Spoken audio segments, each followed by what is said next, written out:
Ya KPU mensahkan itu karena tadi ada prinsip mayoritas hakim konstitusi menolak dalil 0103. Kan itu dasarnya kenapa dia disahkan. Itu kan cuma upacara mensahkan sesuatu yang ya, toh itu basa-basi baca segala macam apa poin itu kan. Jadi orang balik lagi pada dinamikanya di mana itu. Kawah Chandra di mukanya ada di Mahkamah Konstitusi itu.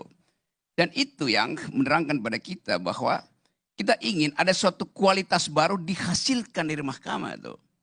Ada bicara tentang mari kita mulai untuk transisi itu kekuasaan. Iya, tapi transisi itu artinya beralih dari satu kualitas ke kualitas berikutnya kan.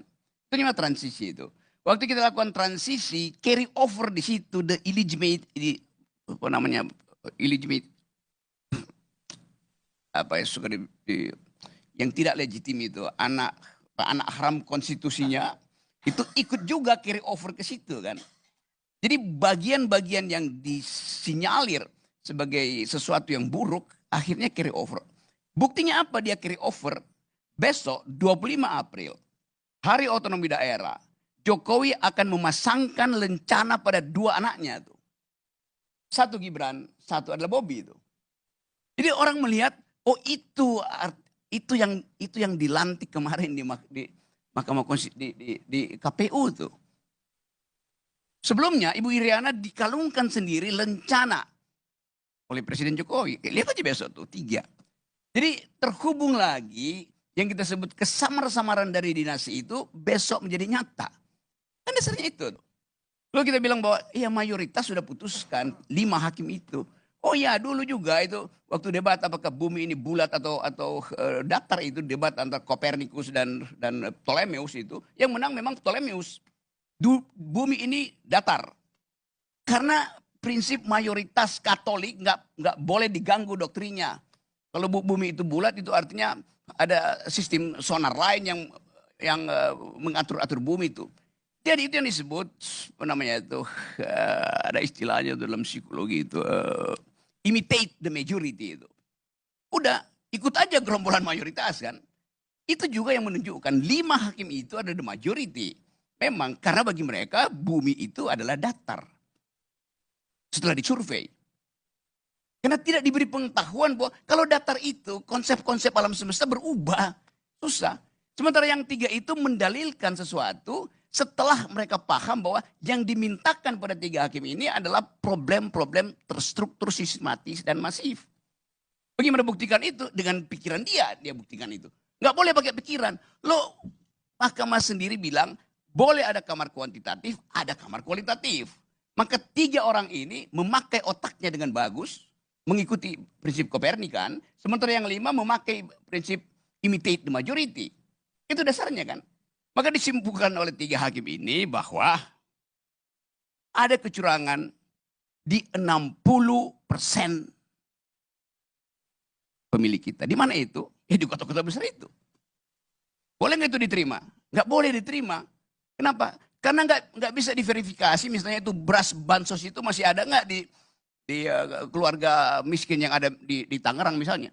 Oh datang aja ke Tangerang. Si keluarga bilang iya. Beras itu udah jadi bubur. Udah kami bikin nasi uduk. Dibawa nasi uduk itu ke Mahkamah Konstitusi. Hakim 5 hakim itu bilang. Kan yang dibagian Pak Jokowi beras bukan nasi uduk. Coba bayangkan kekonyolan itu kan. Jadi sekali lagi kita mau coba lihat ini bahwa kita mau masuk dalam perdebatan yang betul-betul bermutu. Bukan soal ini mayoritas yang bilang, tapi mayoritas yang dungu mengapain terima prinsip mayoritas yang dungu. Kan dasarnya itu kan. Jadi balik lagi bahwa memang 3 hakim itu minoritas. Yang ini mayoritas. Tetapi di dalam politik ada prinsip bahwa less is more gitu. Yang sedikit bahkan berlebihan itu. Karena dia sedang menghasilkan perencanaan baru untuk kita pikirkan bahwa oke, tidak ada cewek-cewek Jokowi. Oke, berarti besok tidak akan ada pengalungan Satya Lencana pada 2 anak Jokowi. Kita lihat besok. Pasti ada pengalungan lagi. Karena bagi Jokowi yang ada di pikirannya itu adalah kemaslahatan keluarganya. Dari awal kita deteksi itu. PDIP mungkin terlena sedikit, tapi kemudian bangkit pikirannya tuh, bahwa partai ini mesti didirikan, diasuh secara ideologis itu, bukan dengan prinsip-prinsip kuantitatif. Jadi sekali lagi, bagi saya sebetulnya saya gembira aja bahwa akhirnya harus kita restui kedunguan Mahkamah Konstitusi supaya lengkap. Pembusukan kemarin itu, pamannya Gibran itu ya baru cabangnya itu. Pembusukan sebelumnya ya mungkin baru daunnya. Sekarang pembusukan di akar.